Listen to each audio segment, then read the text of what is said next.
ஐஸ்வர்ய கணேஷ் கொடுத்த புகாரில் கைது என்றுதான் செய்தி வருகிறதே தவிர யார் இந்த சந்தோஷ் ரெட்டி என்பதை இதுவரை மீடியாக்கள் பத்திரிகைகள் மறைத்து விட்டதா அல்லது மறந்து விட்டதா என்பது தெரியவில்லை. ஆனால் யார் இந்த சந்தோஷ் ரெட்டி அப்படின்னு பார்த்தீங்கன்னா அந்த இடத்துக்கு உரிமையாளர் ஈவி பெருமாள் சாமி. யார் இந்த ஈவி பெருமாள் சாமி?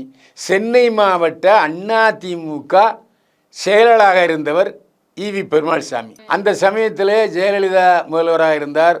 சசிகலாவின் அதிகாரம் தூள் பரத்தி கொண்டிருந்தது. எங்கெல்லாம் புறம்போக்கு நிலங்கள் இருந்ததோ அங்கெல்லாம் அடிமாட்டு விலைக்கு சசிகலாவுக்கு வாங்கி கொடுக்கிற மிகப்பெரிய பொறுப்பை ஏற்றிருந்தார் ஈவி பெருமாள் சாமி.